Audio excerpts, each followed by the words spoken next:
There are just too many choices in today's market. As of late, we have upcoming and newer launches like The Mise, Lentor Hills Residences, Grand Danien, Pine Tree Hill, the Lake Garden Residences, and many others. Honestly, if I'm a buyer, I might be feeling lost too. In this video, I'll be covering the first part on what you should look out for while purchasing a property and what you should avoid as well. Watch till the end to see some unconventional layouts in Singapore. One of the most important key points is always look for a good layout. Do you know if you buy in a unit with a good layout, you will have no problem selling even if your property is not near any amenities, popular schools or transportation hub. Let's dive right into it by comparing the layout between two projects that are beside each other, Park Riviera and Whistler Glen in the west.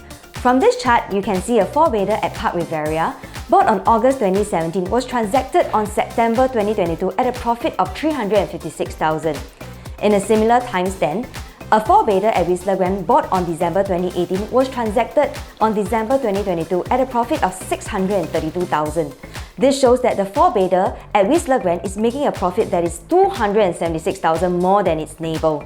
Now, why this layout can fetch you so much more profit? Let's look at the floor plan, and I'm going to circle out 3 zones. The entrance, the dry and wet kitchen, the space-saving walk-in wardrobe.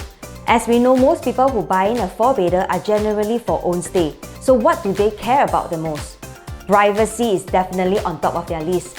With this kind of entrance at Whistler Glen, owners will get full privacy whether they are watching a movie, in the living room or hosting a feast at the dry kitchen area. Now to Zone 2, entering the hall, you will be greeted by an illusion of a larger living space due to the transparent glass effect. This will allow the sunlight to flow through from the balcony and enlarges the whole living and kitchen space. Besides that, most people these days generally prefer a dry kitchen where they can do the cooking preparation work and a wet kitchen to then cook up a feast. It's a luxury where you don't see in many developments. Our last zone here will be the special space-saving walk-in wardrobe, which is rather rare. Not only do you get his and her side, which actually eventually all will be her side, but you also get a bigger bedside space. It also gives an illusion of a full walk-in wardrobe where you can pick all your clothes and walk right into the bathroom. Typically, most master bedroom will be like the one at Park Riviera. If you are standing at the start of the corridor and look straight at the master bedroom, you will see a standard wardrobe. So in comparison, for the one at Whistler Glen, you can install a full height mirror at the end to illusionize and to enlarge the whole space. Or you can place a designer art piece to showcase the luxury of space in your master bedroom. Now, can you see why one layout would actually perform the other by 6 figures? I've just shared how good layout plays a part in potentially drawing a higher profit in the future. Now to some fun stuff. How about the unique ones? I'm not saying these are bad layouts because to each their own, but generally there are some layouts that most buyers tend to avoid because they find it harder to accept or sell in the future. The first type here would be the curved or rounded layout. Funnily, I actually like this type of layout. See, I told you to each their own, right? I find it really unique, special and homey in my own world.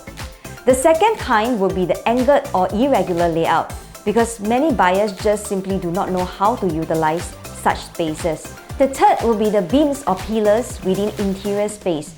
Because Singapore is really so small, most buyers generally prefer to see big slabs or floor spaces in their own house rather than beams everywhere. Such beams or pillar might also obstruct the placement of certain furnishing. So there are some others that would include like bomb shelters in master bedroom to serve as wardrobe. I think ventilation or humidity in Singapore might be an issue if you're storing all your clothes or dresses in a close-up bomb shelter. But there are some solutions to this kind of layout. Others would be like too many bay windows or too many balconies, which I will touch on the next episode.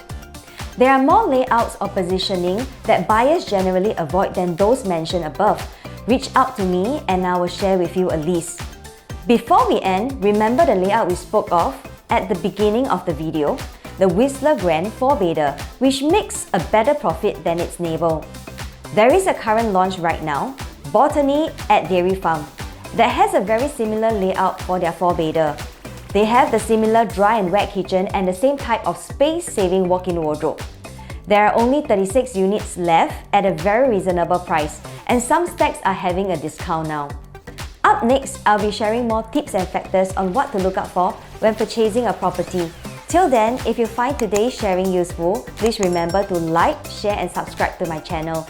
This is Let's Be Real, signing off. Bye!